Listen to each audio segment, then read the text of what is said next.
뻐꾸기 새끼를 키웠대. 지금까지. 너는 그 얘기 할아버지였지만 그 애는 내 가족도 내 유전자도 물려받지 않았어. 75세의 예비역 장군 정승구는 생애 끝자락에서 전 재산을 손자에게 남겼습니다. 문제는 그 손자가 그의 핏줄이 아닌 다른 남자의 자식이었다는 사실입니다. 그것도 아들이나 며느리가 저지른 부정이 아니라 아내 박인옥은 평생 그 진실을 감추고 살았습니다. 그녀는 다른 남자와의 사이에서 아이를 낳은 뒤 남편의 아들 이름으로 위장 출생 신고를 하였습니다. 땅을 치고 통곡할 일이었습니다.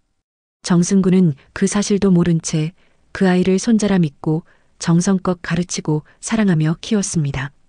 정승구는 생전에 손자에게 군복을 입히고 정씨 가문의 이름과 신념을 물려주었습니다.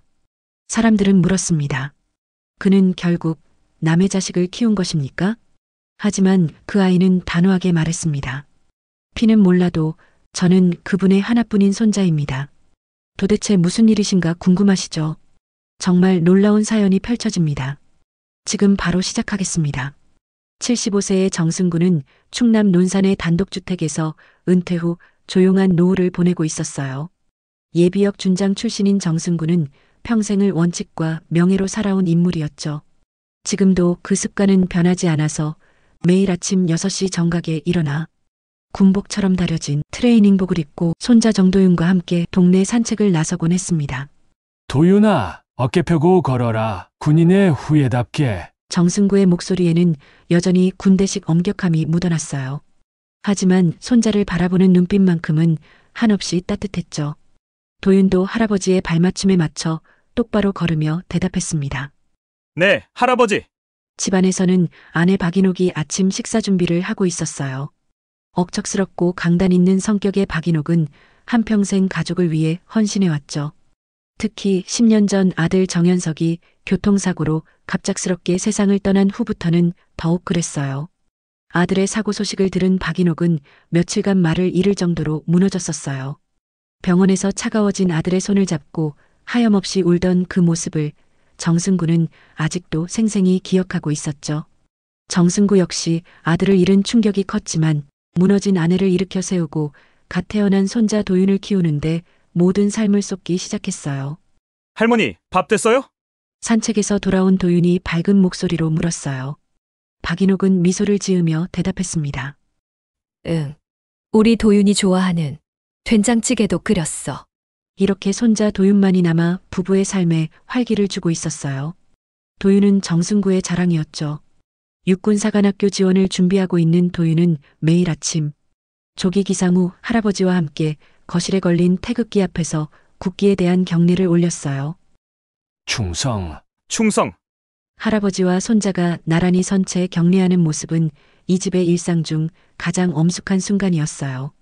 정승구는 과거의 군 경력과 명예를 자랑스럽게 여기며 아들에게 하지 못한 교육을 도윤에게 전수하고 있었죠. 도윤아, 군인은 나라를 지키는 것도 중요하지만 자신의 신념을 지키는 게 더 중요해. 네, 할아버지 알겠습니다.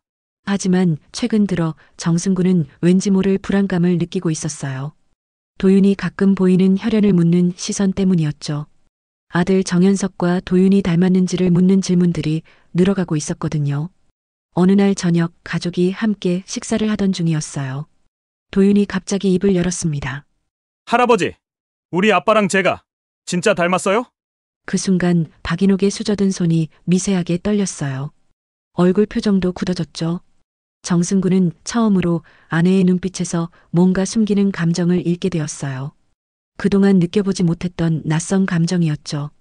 왜 갑자기 그런 얘기를 하니? 정승구가 조심스럽게 물었어요. 도윤은 고개를 갸웃하며 대답했습니다. 학교에서 친구들이 아빠 사진 보고 그러던데요. 저랑 별로 안 닮았다고. 박인옥이 갑자기 자리에서 일어났어요. 그런 소리 듣지 마라. 너는 우리 가족이야. 목소리에 감정이 실려 있었어요.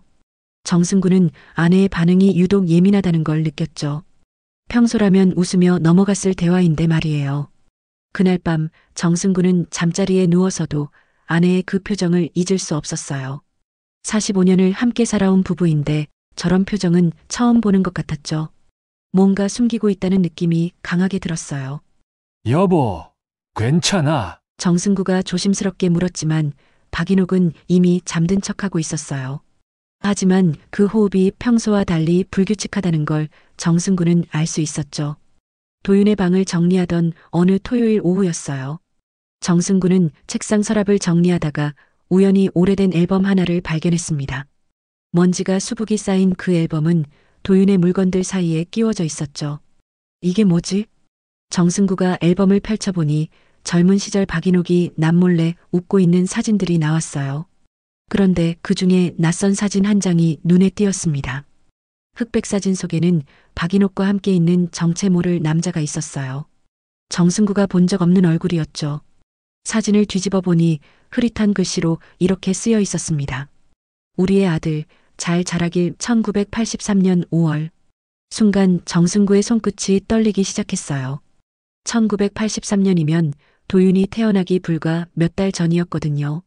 그런데 우리의 아들이라니? 정승구는 그 사진을 꽉 쥐고 아래층으로 내려갔어요. 여보. 거실에서 설거지를 하던 박인옥이 뒤돌아봤어요. 정승구의 손에 들린 사진을 보는 순간 박인옥의 얼굴이 새하얗게 변했습니다. 이게 뭐야? 이 남자 누군데 너랑 우리 아들 얘기를 써놨어? 정승구의 목소리가 떨리고 있었어요. 박인옥은 입술을 꾹 다물더니 고개를 돌렸습니다. 옛날 일이야. 그냥 동료였어. 동료가 우리 손자 얘기를 왜 써? 그것도 우리의 아들이라고? 박인옥은 대답하지 않고 조용히 자리를 피했어요. 그 모습이 정승구에게는 더욱 의심스럽게 느껴졌죠. 평생을 함께 살아온 아내가 이렇게 회피하는 모습은 처음이었거든요. 며칠 동안 집안의 분위기는 무거웠어요. 정승구는 그 사진을 계속 들여다보며 기억을 더듬어 봤지만 그 남자의 정체를 알 수 없었죠. 박인옥도 평소보다 말수가 줄어들었고 도윤도 어른들의 이상한 분위기를 눈치채기 시작했어요. 할아버지, 할머니랑 싸우셨어요? 아니다. 그냥 좀 생각할 일이 있어서 그래. 일주일 후 정승구는 결국 박인옥의 장롱을 뒤지기 시작했어요. 평생 아내의 사생활을 침범한 적 없던 그였지만 이번만큼은 진실을 알아야겠다는 생각이 들었거든요. 서랍 깊숙한 곳에서 낡은 편지 봉투 하나를 발견했어요. 그 안에는 누렇게 바랜 편지지가 들어있었죠. 정승구가 편지를 펼쳐보는 순간 온몸에 소름이 돋았습니다. 인호가 나는 내가 임신했다는 소식을 듣고도 아무것도 해줄 수 없어서 미안해. 내가 유부남이라는 게 이렇게 괴로울 줄 몰랐어. 아이가 태어나면 입양 보내겠다고 했지만 정말 그럴 수 있을까? 우리 아이인데. 편지는 거기서 끝나지 않았어요. 뒷장에는 더 충격적인 내용이 적혀 있었죠. 승구 형이 훈련에서 돌아오기 전에 모든 걸 정리하자. 아이는 현석이의 이름으로 출생신고를 올리고 우리가 있었던 일은 영원히 묻어두자. 미안해, 인호가. 정승구는 편지를 읽고 또 읽었어요. 손이 너무 떨려서 글자가 제대로 보이지 않을 정도였죠. 편지 끝에는 서명이 있었어요. 김태수라는 이름이었습니다. 이 말이 사실이라면 도윤은 내 핏줄이 아닌 건가? 정승구는 주저앉았어요. 자신이 평생 아들로 손자로 믿어왔던 존재가 흔들리기 시작했거든요. 그동안 도윤을 보며 느꼈던 모든 사랑과 자부심이 한순간에 무너져 내리는 기분이었어요. 그때 밖에서 도윤의 목소리가 들렸어요. 할아버지, 저 왔어요. 평소와 다름없는 밝은 목소리였어요. 하지만 정승구에게는 그 목소리마저 낯설게 들렸죠. 편지를 다시 봉투에 넣고 서랍에 밀어넣었지만 마음은 이미 청갈래로 찢어져 있었어요. 저녁 식사 시간 도윤이 오늘 있었던 학교 이야기를 신나게 했어요. 할아버지, 오늘 체력장 측정에서 제가 1등했어요. 그래, 잘했다. 평소라면 자랑스러워했을 정승구였지만 이날은 대답이 뜸했어요. 박인옥도 눈치를 채고 정승구를 쳐다봤죠. 두 사람의 시선이 마주쳤을 때 박인옥의 얼굴에서 모든 걸 안다는 표정을 읽을 수 있었어요. 그날 밤 정승구는 잠들지 못했어요. 머릿속에서는 온갖 생각이 뒤엉켰죠. 도윤의 웃는 얼굴, 아들 정현석의 마지막 모습, 그리고 그 편지의 내용들이 계속 맴돌았어요. 내가 키운 게 남의 아이였다고? 그럼 진짜 내 손자는 어디 있는 거야? 정승구는 며칠간 잠을 제대로 이루지 못했어요. 편지의 내용이 머릿속에서 떠나지 않았거든요. 도윤이 군 면접을 앞둔 시점에서 이런 의심을 품는 자신이 한심하게 느껴졌지만 진실을 외면할 수는 없었어요. 이건 확실히 해야겠어. 정승구는 결국 유전자 검사를 받기로 마음먹었습니다. 스스로 오해일 수 있다 여겼지만 이대로 넘어갈 수는 없었거든요. 도윤 몰래 머리카락 몇 가닥을 채취했고 자신의 것과 함께 검사 의뢰를 했어요. 일주일 후에 결과 나옵니다. 의사의 말을 들으며 정승구는 복잡한 심정이었어요. 결과가 나오기까지 일주일이라는 시간이 이렇게 길게 느껴질 줄은 몰랐죠. 그 사이 박인옥의 태도도 변했어요. 평소보다 조심스러워했고 정승구와 눈을 마주치는 것을 피했어요. 두 사람 사이의 어색한 분위기를 도윤도 눈치채기 시작했죠. 할머니, 할아버지가 요즘 왜 그러세요? 저한테도 말씀을 잘 안 하시고. 그냥 몸이 좀 안 좋으신가 봐. 걱정하지 마. 박인옥은 애써 태연한 척했지만 목소리에는 불안감이 묻어 있었어요.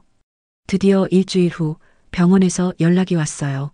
정승구는 혼자 병원에 가서 결과를 받았습니다. 봉투를 받아든 손이 덜덜 떨렸어요. 확인하고 가세요. 의사가 말했지만 정승구는 차마 그 자리에서 열어볼 용기가 나지 않았어요. 집으로 돌아와 방 안에서 봉투를 뜯었죠. 부자관계 아님 친자 확률 0%. 냉정한 검사 결과지를 보는 순간 정승구는 피가 거꾸로 솟는 느낌이었어요. 알고 있었던 일이지만 이렇게 명확한 증거를 보니 충격이 더 컸죠. 정말이었구나. 정말. 정승구는 한참을 멍하니 앉아 있었어요. 그동안 도윤을 보며 느꼈던 모든 감정들이 가짜였던 건가? 아니면 진짜였던 건가? 혼란스러웠어요. 저녁 시간 정승구는 결과지를 박인옥 앞에 던졌어요. 어떻게 이럴 수 있어? 내 손자는 내 피가 아니었다고. 정승구의 목소리가 집안을 울렸어요. 박인옥은 결과지를 보더니 울음을 터뜨렸습니다. 당신은 몰라도 돼. 난 이 아이를 버릴 수 없었어. 몰라도 된다고? 나한텐 왜 말 안 했어? 평생을 속이고 살았단 말이야? 말했으면 어떻게 됐겠어? 당신이 받아들였겠어? 박인옥의 눈물이 멈추지 않았어요. 정승구도 주먹을 쥐었다 폈다 하며 분노를 사기려 했지만 쉽지 않았죠. 그때 박인옥이 떨리는 목소리로 과거를 털어놓기 시작했어요. 당신이 특수훈련으로 몇 달간 연락도 안 됐던 시절이 있었잖아. 1982년 겨울부터 봄까지. 나는 혼자 남겨져서 얼마나 외로웠는지 몰라. 정승구는 그때를 기억했어요. 북한 침투 대비 극비 훈련이었죠. 가족들에게도 연락할 수 없었던 시기였어요. 그때 같은 부대 민간행정요원으로 일하던 김태수 씨가 자주 말을 걸어왔어. 처음엔 그냥 동료 사이였는데 박인옥의 고백이 계속됐어요.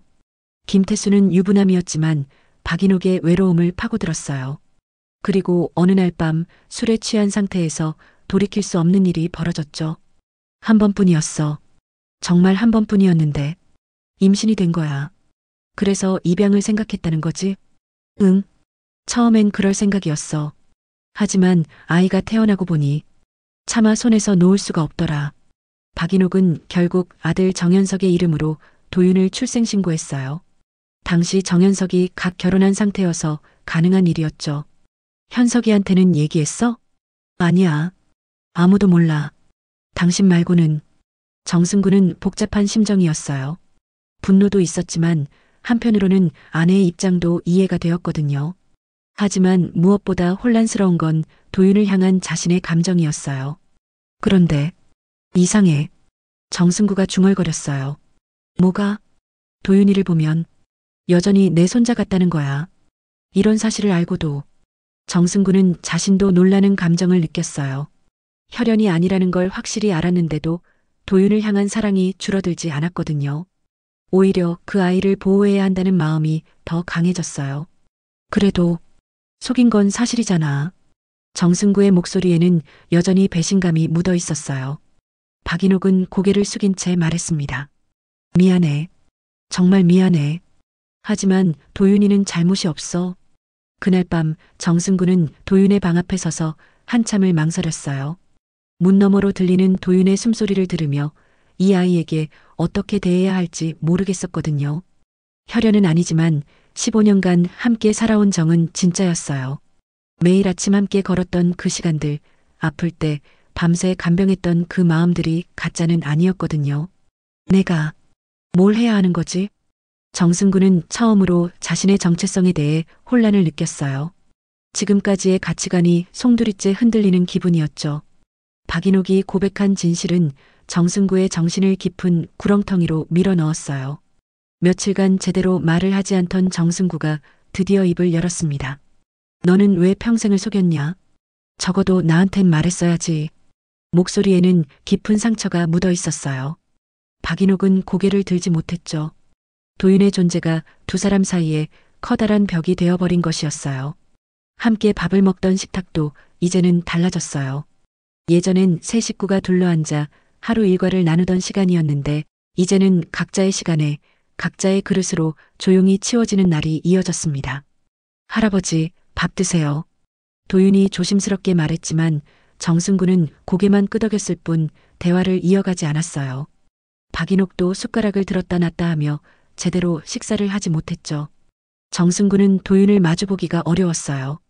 손자에게 상처를 주지 않기 위해 아무 말도 하지 않았지만 그 무거운 침묵은 오히려 도윤을 더 혼란스럽게 만들었습니다. 할아버지, 저 뭔가 잘못했어요? 도윤의 목소리에는 불안감이 가득했어요. 정승구는 그 소리를 들으며 가슴이 찢어지는 듯한 아픔을 느꼈지만 여전히 어떻게 대해야 할지 몰랐어요. 공부나 해라. 차가운 말만 남긴 채 정승구는 방으로 들어가 버렸어요. 도윤은 그 뒷모습을 바라보며 눈물을 글썽였죠. 할머니, 제가 뭘 잘못했나요? 아니야, 도윤아. 할아버지가 요즘 몸이 안 좋으셔서 그래. 박인옥은 손자를 달래려 했지만 자신도 눈물을 참기 어려웠어요. 이 모든 상황의 원인이 자신에게 있다는 걸 너무 잘 알고 있었거든요. 며칠 후 정승구는 동네 교회 근처에서 산책을 하고 있었어요. 죽은 아들 정현석을 오랫동안 생각하면서요. 그때 우연히 마주친 교회 장로가 그에게 조용히 말했습니다. 자네 요즘 얼굴이 많이 상했구만. 예, 좀 생각할 일이 있어서요. 혹시 가족 문제인가? 자네 손자 이야기 들었네. 정승구는 깜짝 놀랐어요. 벌써 소문이 났나 싶었거든요. 아니에요. 그런 게 아니라 자네 피를 키운 게 아니라 아이를 키운 거야. 장로의 말이 정승구의 마음을 파고들었어요. 정으로 이어진 가족이지 그게 더 강해. 혈육이라고 다 가족이 되는 건 아니야. 그 말을 들으며 정승구는 뭔가 깨닫는 듯한 느낌을 받았어요.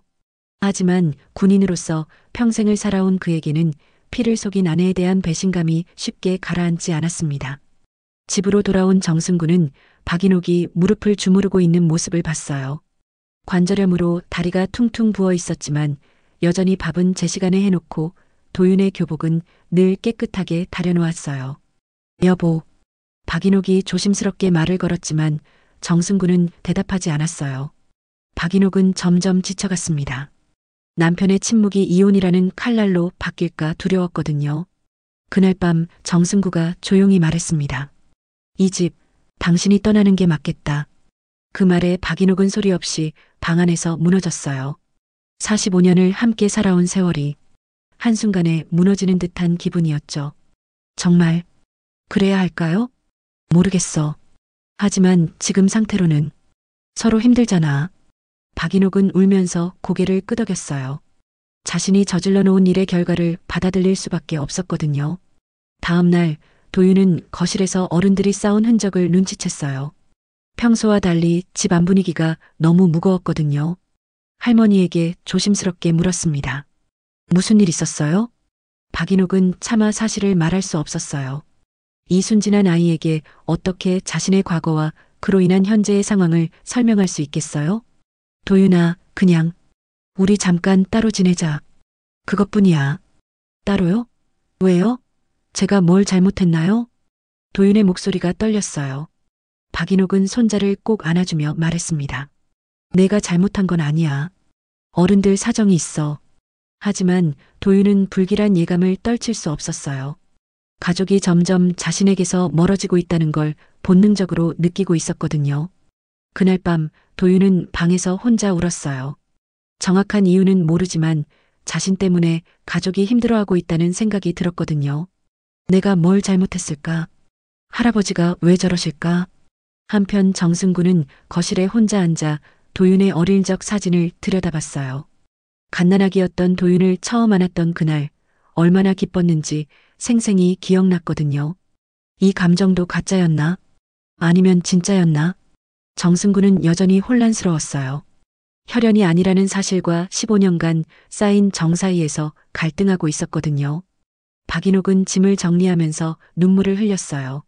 도윤의 어릴 적 옷가지들, 정승구와 함께 찍은 가족 사진들을 보며 지난 세월을 돌아봤죠. 내가 너무 큰 죄를 지었구나. 그 순간 도윤이 방에서 나와 할머니에게 다가왔어요. 할머니, 정말 가시는 거예요? 응. 잠깐만. 언제 돌아오세요? 박인옥은 대답할 수 없었어요. 언제, 아니 과연 돌아올 수 있을지 모르겠었거든요. 이혼 준비로 집안 분위기는 찬바람만 돌았어요. 박인옥은 친정에서 잠시 지내기로 했고 도윤은 혼자 집에 남게 됐습니다.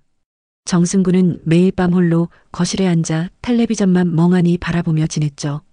화면에선 옛날 전쟁 영화가 흘러나왔지만 정승구의 눈엔 아무것도 들어오지 않았어요. 그러던 어느 새벽 갑작스러운 복통에 정승구는 화장실 바닥에 쓰러졌습니다. 진땀이 흘러내리고 숨이 가빠왔어요.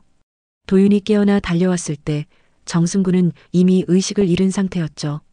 할아버지, 할아버지. 도윤의 다급한 목소리가 새벽 정적을 깨뜨렸어요. 병원 응급실에서 나온 진단은 충격적이었습니다. 말기간암. 의사는 조용한 목소리로 말했어요. 이미 많이 진행된 상태입니다. 길어야 몇 개월. 정승구는 고개를 끄덕이며 의사에게 부탁했어요. 가족들에겐 아직 말하지 마세요. 제가 직접. 하지만 정승구는 차마 입을 열 수가 없었습니다. 며칠 뒤 집에 남겨진 도윤은 정승구의 서랍을 정리하다가 우연히 병원 진단서를 발견했어요. 그 옆엔 정승구가 몇 번이나 고쳐 쓴 유언장이 있었죠. 떨리는 손으로 펼쳐본 유언장엔 이렇게 쓰여 있었습니다. 나는 정도윤에게 내 전 재산을 물려준다. 정도윤은 내 피는 아니나 내 생의 유일한 손자다. 도윤은 그 문장을 읽고 주저앉았어요. 가슴이 터질 것 같았죠. 할아버지, 왜 말씀 안 하셨어요? 눈물이 멈추지 않았습니다. 정승구가 혼자 얼마나 고민했을지, 얼마나 아팠을지 생각하니 더욱 마음이 아팠어요. 그날 밤 도윤은 박인옥에게 전화를 걸었습니다. 할머니, 빨리 와주세요. 할아버지가. 박인옥은 친정에서 부랴부랴 짐을 싸서 돌아왔어요. 병원에서 정승구의 위중한 상태를 확인한 박인옥은 침대 옆에 무릎을 꿇고 앉았습니다. 여보, 미안해요. 정말 미안해요. 박인옥의 목소리는 떨렸어요. 정승구는 희미한 미소를 지으며 아내의 손을 잡았습니다. 미안하다. 나도 너를 너무 몰랐다. 너도 얼마나 힘들었을까. 그날 밤 박인옥은 침대 옆 의자에 앉아 밤새 정승구의 손을 놓지 않았어요. 정승구는 가끔 눈을 뜨며 박인옥을 바라봤죠. 도윤이는 괜찮지? 네, 괜찮아요. 걱정 마세요. 박인옥은 눈물을 참으며 대답했습니다. 새벽 5시 정승구의 호흡이 점점 약해졌어요. 도윤도 병실로 달려와 할아버지의 다른 손을 잡았습니다. 할아버지, 저 여기 있어요. 정승구는 마지막 힘을 다해 도윤을 바라봤어요. 너는 내 자랑이다. 그 말을 마지막으로 정승구의 심장 박동이 조용히 멈췄습니다. 장례식장은 정승구의 군 동료들과 동네 사람들로 가득 찼어요. 영정 사진 속 정승구는 깔끔한 정장을 입고 조용히 웃고 있었죠. 도윤은 영정 앞에 앉아 하루 종일 말을 잃었습니다. 할아버지, 나 이제 어떡해요. 그때 친척들이 상속 내용을 듣고는 장례식장에 나타났어요. 야, 지가 뭔데 다 가져가냐고? 피도 안 섞였는데. 그래, 우리가 진짜 친척이지. 목소리가 점점 커졌어요. 박인옥은 조용히 일어나 그들을 향해 말했습니다. 당신들이 이 아이를 하루라도 키웠습니까? 밤새 열 재고 병원 데려가고 밥 해줬습니까? 이튿날 도윤은 정승구의 군무를 머리에 얹고 훈장 배지를 가슴에 달았어요.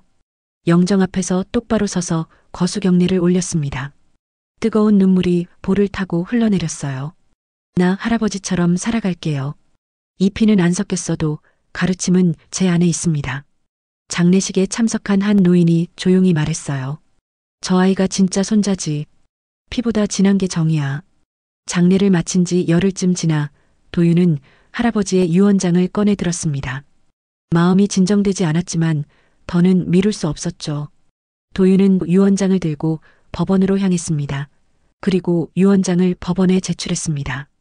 접수 창구 직원은 서류를 훑어보더니 고개를 끄덕였어요. 일주일 후에 연락드리겠습니다. 도윤은 고맙다는 인사를 하고 법원을 나섰죠. 하지만 법원 접수 후 며칠이 지난 어느 날 도윤은 예상치 못한 통보를 받았습니다. 친척들이 변호사를 선임해 상속 무효 소송을 예고했다는 소식이었죠. 정승구의 조카 정만호가 앞장섰습니다. 이건 무효야. 친손자도 아닌데. 무슨 자격으로 다 가져가. 변호사는 냉정하게 말했어요. 혈연관계가 없는 상속은 법적으로 문제가 있습니다. 재검토가 필요해요. 그 소식을 들은 박인옥은 참았던 분노가 폭발했습니다. 도윤이는 정승구가 키운 아이야.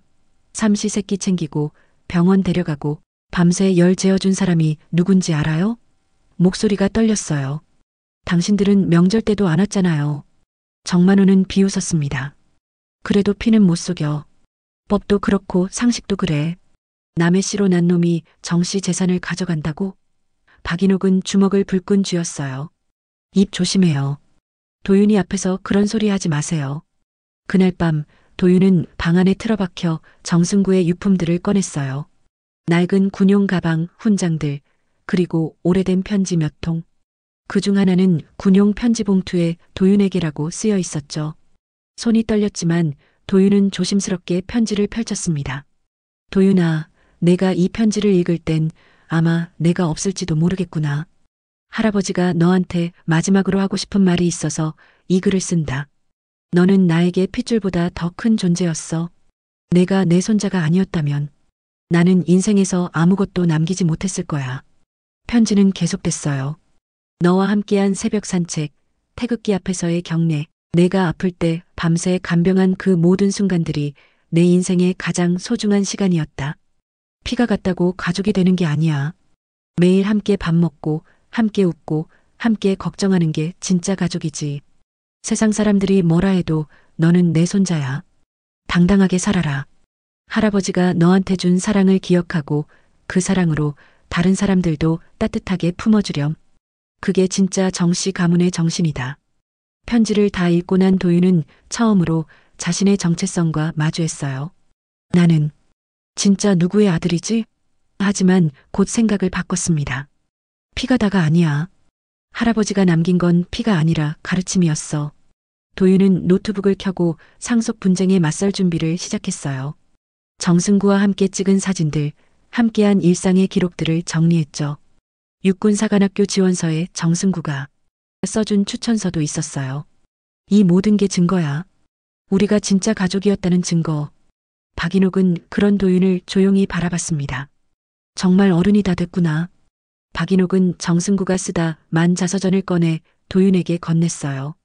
이건 너한테 남긴 마지막 교본이야.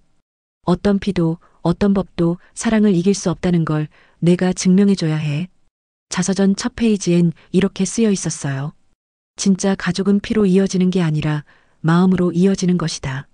나는 도윤이를 통해 이 진리를 깨달았다. 도윤은 그 글을 읽으며 눈물을 훔쳤어요. 며칠 후 도윤은 변호사와 함께 유언장 유효 심의에 출석했습니다. 법원 복도에서 친척들과 마주쳤을 때 도윤의 얼굴엔 더 이상 혼란이 아닌 확신이 가득했어요. 나는 도망가지 않겠습니다. 내가 누구든 내가 받은 사랑을 부정하지 않겠습니다. 정만호가 비꼬듯 말했어요. 법정에서 어떻게 나올지 두고 봐. 도윤은 차분하게 답했습니다. 삼촌, 할아버지는 피가 아니라 사랑으로 가족을 만드셨어요. 그걸 증명해 보이겠습니다. 법정 안은 긴장감으로 가득했습니다. 방청석엔 친척들과 동네 사람들이 자리를 가득 메웠어요. 판사가 입장하자 모두 일어서서 인사했죠. 도윤은 가슴이 두근거렸지만 정승구가 가르쳐준 대로 등을 곧게 펴고 앉았습니다. 친척 측 변호인이 먼저 입을 열었어요. 존경하는 재판장님, 피 한 방울 섞이지 않은 사람이 정씨 가문의 유산을 받는 건 불법이며 상식적으로도 말이 안 됩니다. 목소리에 힘이 들어갔어요. 혈연관계 없는 상속은 우리 법체계의 근본을 흔드는 일입니다. 정만호가 증언대에 섰습니다. 저희 삼촌은 평생 가문의 명예를 지켜왔습니다. 그런 분이 남의 핏줄에게 재산을 물려준다는 건 말이 안 돼요. 분명 속아서 그런 유언장을 쓰신 거예요. 방청석에서 고개를 끄덕이는 친척들이 보였어요. 하지만 그 순간 박인옥이 조용히 일어나 증언대로 걸어갔습니다. 떨리는 목소리로 시작했어요. 제 남편은 이 아이가 친손자가 아니란 걸 알고도 그 누구보다 아꼈습니다. 그 사랑은 매일 점심 도시락에 해 뜰 때, 일어나 함께 걷던 길에 아이가 앓을 때 밤새 지켰던 눈빛에 남아 있습니다. 박인옥의 목소리가 점점 커졌어요. 15년 동안 하루도 빠짐없이 아침 6시에 일어나서 도윤이와 함께 태극기에 격려하셨어요. 아이가 감기만 걸려도 밤새 열을 재며 간병하셨고 사관학교 준비할 때는 직접 체력 훈련까지 시켰어요. 이게 사랑이 아니면 뭡니까? 친척들 사이에서 웅성거림이 일어났어요. 한 명이 소리쳤습니다. 그래도 피는 피지. 박인옥은 눈물을 훔치며 말했어요. 피보다 진한 게 정이에요. 제 남편은 그걸 아셨어요. 이제 도윤의 차례였습니다. 천천히 자리에서 일어나 증언대로 향했어요. 떨리는 손을 주먹 쥐고 입을 열었습니다. 전 피가다가 아니라고 배웠습니다. 제 몸속에 정승구 할아버지의 피는 없지만 할아버지의 신념은 있습니다. 도윤의 목소리가 법정 안에 울려 퍼졌어요. 할아버지는 저에게 나라를 지키는 군인이 되라고 하셨어요. 그건 단순히 직업을 말씀하신 게 아니었어요. 남을 위해 희생할 줄 아는 사람이 되라는 뜻이었죠. 저는 유산이 탐나는 게 아닙니다. 할아버지의 삶과 뜻을 이어가고 싶습니다. 방청석에서 훌쩍거리는 소리가 들렸어요. 도윤은 계속했습니다. 할아버지는 제게 말씀하셨어요. 진짜 가족은 매일의 선택이다라고요. 아침마다 함께 일어나고 함께 밥 먹고 함께 걱정하는 게 가족이라고 하셨어요. 정만호가 벌떡 일어나 소리쳤어요. 그래도 법은 법이야. 혈연이 없으면. 판사가 조용히 하라고 제지했습니다. 도윤은 마지막으로 말했어요. 저는 정승구 할아버지의 손자입니다. 피로 이어진 게 아니라 사랑으로 이어진 진짜 손자예요. 그 증거는 지난 15년간의 모든 순간에 있습니다. 판사는 긴 침묵 끝에 판결문을 읽기 시작했습니다. 유언장은 법적 요건을 완전히 갖추었으며 고인의 명확한 의사표시가 확인됩니다. 또한 오랜 기간 실질적인 가족관계를 유지해온 점을 고려할 때 법정안이 조용해졌어요. 상속인은 고인의 뜻에 따라 정도윤으로 확정합니다. 방청석에서 박수 소리가 터져나왔어요. 도윤은 안도의 한숨을 쉬며 고개를 숙여 인사했습니다. 재판이 끝난 후 친척들은 조용히 자리를 떴습니다. 하지만 며칠 뒤 막내 친척 고모인 정수진이 박인옥에게 연락을 해왔습니다. 숙모, 저희가 너무했어요. 도윤이한텐 꼭 전해주세요. 미안했다고. 그 말은 아직 가족이라는 끈이 완전히 끊기지 않았음을 보여주는 작은 위로였습니다. 그날 밤 도윤은 정승구의 군복을 꺼내 다시 한번 경례를 올렸습니다. 보고 싶습니다, 할아버지. 이제 웃으시겠죠? 영정사진 속 정승구가 환하게 웃고 있는 것 같았어요. 박인옥이 뒤에서 지켜보며 말했어요. 할아버지가 정말 자랑스러워 하실 거야. 도윤은 고개를 끄덕이며 답했습니다. 이제 시작이에요, 할머니. 할아버지가 꿈꾸신 그 길을 걸어가겠어요. 1년이 흘렀습니다. 논산의 단독주택 마당에는 정승구가 생전에 심었던 매화나무가 올해도 어김없이 꽃을 피웠어요. 박인옥은 가지치기용 가위를 들고 조심스럽게 가지를 정리하며 중얼거렸습니다. 영감이 없으니까 이 나무도 제멋대로 자라네. 하지만 그 목소리에는 더 이상 슬픔보다는 따스함이 묻어났어요. 마당 한편에서는 도윤이 커다란 가방을 정리하고 있었습니다. 육군사관학교 2년차를 마치고 잠시 집에 온 참이었죠. 할머니, 이 책들 다 가져갈까요? 도윤이 정승구의 군사학 관련 서적들을 가리키며 물었어요. 박인옥은 손을 털며 다가와 말했습니다. 다 가져가. 내 할아버지가 밤새 읽던 책들이야. 내가 읽어야 죗값을 하지.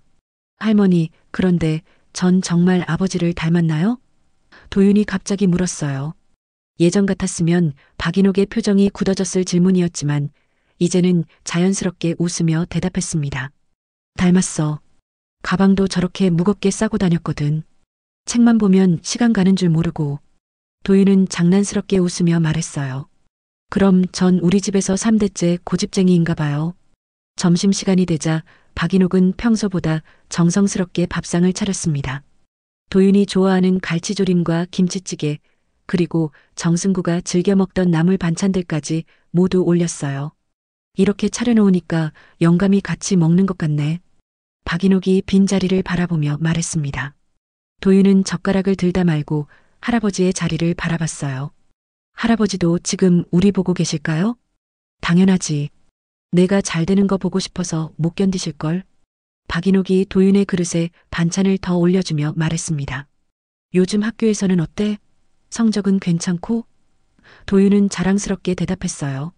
전체 5등 안에 들어요.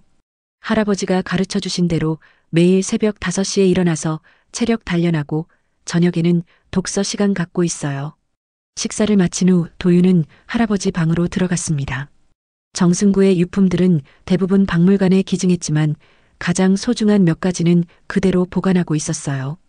낡은 군복과 훈장, 그리고 도윤에게 남긴 편지들이었죠. 도윤은 책상 위에 놓인 원고지 뭉치를 들어 올렸습니다. 지난 1년간 틈틈이 작성한 정승구의 일대기였어요. 피보다 진한. 제목이 마음에 드시겠죠? 도윤이 혼잣말로 중얼거렸습니다. 이 책은 곧 지역 출판사를 통해 출간될 예정이었어요. 인쇄는 모두 국가보훈처에 기부하기로 했고요. 저자란에는 정도윤이라는 이름이 들어갈 거였습니다. 할아버지의 손자로서, 그리고 그의 뜻을 이어받은 사람으로서 말이에요. 저녁 무렵 박인옥과 도윤은 마당의 평상에 나란히 앉았습니다. 서쪽 하늘이 붉게 물들어가는 석양을 바라보며 조용히 대화를 나눴어요. 도윤아, 너 이제는 정말 괜찮지? 박인옥이 조심스럽게 물었습니다.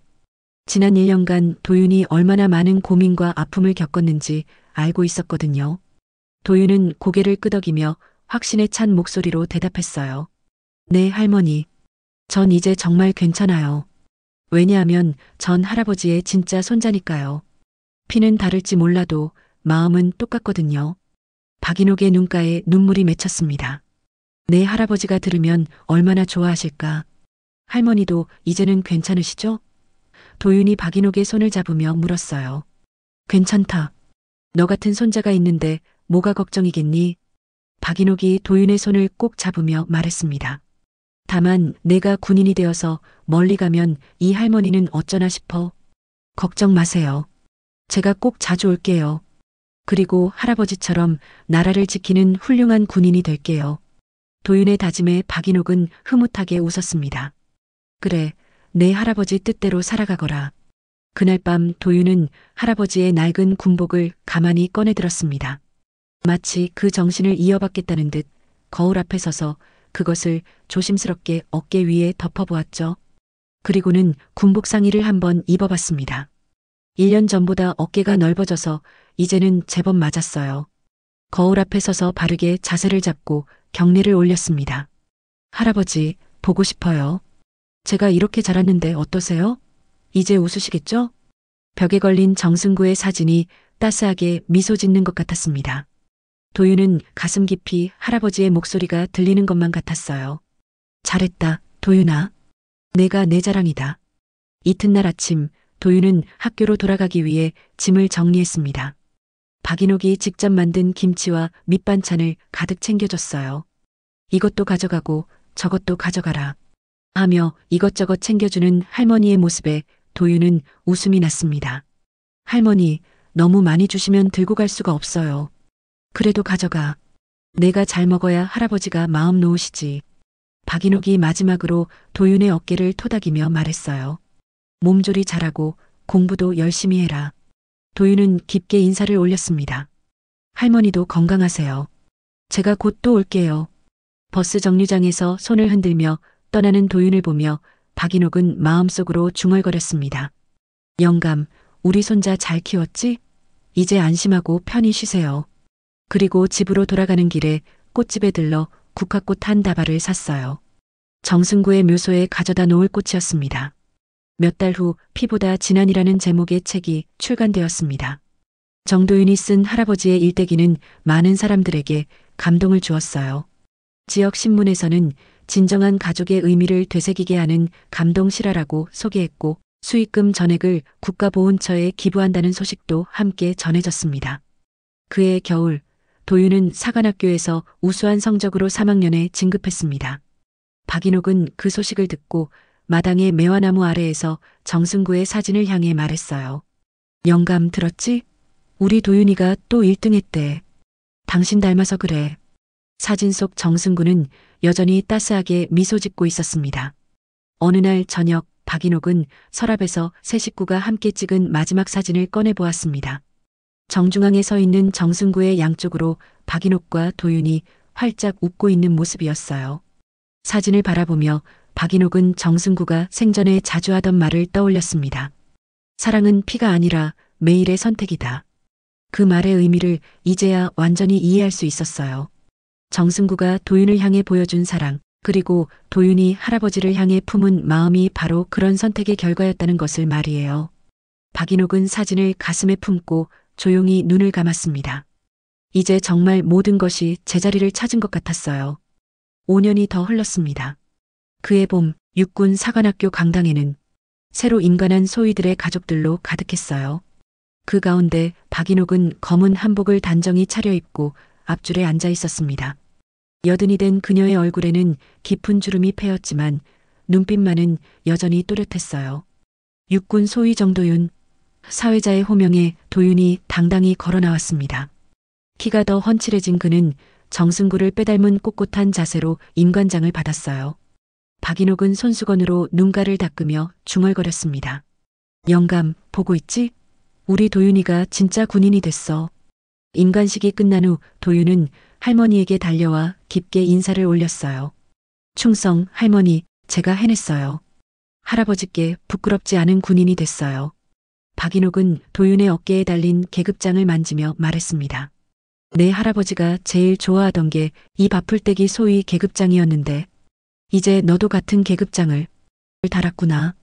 할머니, 이제 정말 안심하셔도 돼요. 제가 할아버지 대신 할머니를 지킬게요. 도윤의 말에 박인옥은 고개를 젓었어요. 아니야, 도윤아. 이제 넌 더 큰 일을 해야 해. 나라를 지키고 내 부하들을 지키고 그렇게 내 할아버지처럼 살아가는 거야. 그날 저녁 논산집으로 돌아온 두 사람은 오랜만에 함께 저녁을 준비했어요. 박인옥이 정승구가 좋아하던 된장찌개를 끓이는 동안 도윤은 밥을 지었습니다. 할머니, 제가 부대에 가면 자주 못 올 것 같아요. 괜찮으시겠어요? 괜찮다.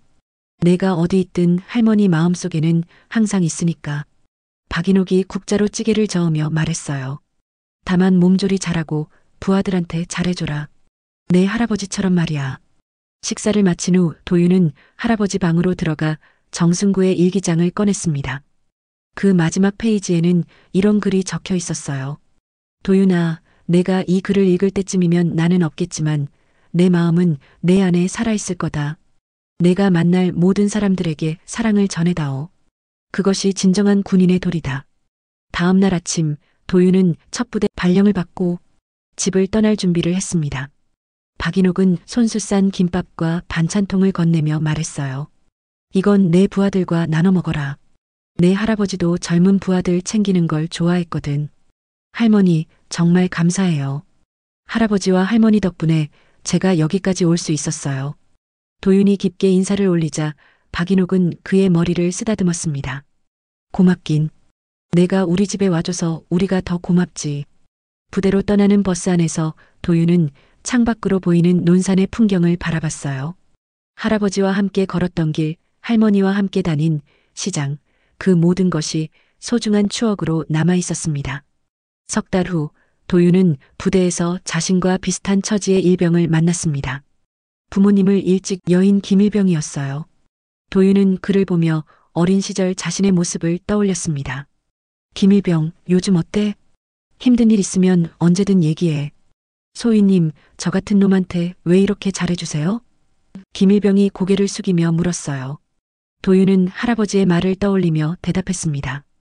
가족이 꼭 피가 섞여야 하는 건 아니거든. 마음으로 연결된 사람들이 진짜 가족이야. 그날 밤 도윤은 할머니에게 안부 전화를 드렸어요. 할머니, 저 잘 지내고 있어요. 그리고 할아버지께서 저에게 가르쳐 주신 걸 다른 사람들에게도 전해주고 있어요. 그래, 그렇게 해야지. 받은 사랑은 다시 나눠줘야 하는 거야. 박인옥의 목소리에는 만족감이 묻어났어요. 내 할아버지가 들으면 얼마나 기뻐하실까.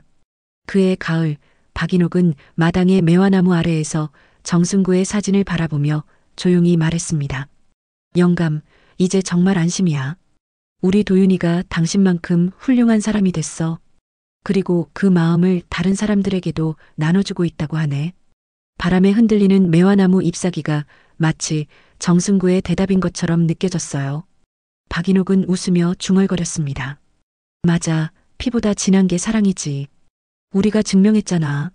그리고 멀리서 들려오는 도윤의 편지 낭독 소리가 바람을 타고 흘러왔습니다. 할머니, 저는 매일 할아버지의 가르침을 실천하며 살고 있어요.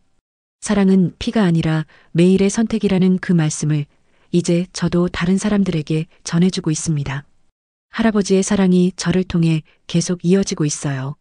그날 도윤은 매화꽃이 흐드러진 정원 한가운데서 고개를 들었습니다.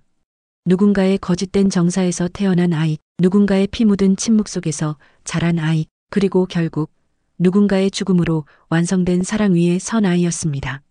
도윤은 더 이상 흔들리지 않았습니다. 자신이 누구의 정자에서 만들어졌는지 따위는 중요하지 않았습니다. 중요한 것은 누가 밤새 열을 재주었고 누가 매일 아침마다 이름을 불러주었는가였습니다. 도윤은 알고 있었습니다. 진실은 뼈보다 무겁고 정은 피보다 진하다는 사실을 말입니다. 누군가는 혈연을 신처럼 떠받들었지만 도윤은 매일 밥을 같이 먹고 손을 잡아주던 사람의 마음을 신으로 믿었습니다. 사진 속 정승구는 마지막으로 웃고 있었습니다. 그 앞에서 도윤은 입을 열었습니다. 보고 계시죠, 할아버지? 이 스토리는 여기까지입니다. 어떠셨는지요? 당신의 생각을 댓글로 표현해주세요. 그리고 구독, 좋아요, 알림 설정은 노후 매너인 것 아시죠? 꾹 눌러주세요. 감사합니다.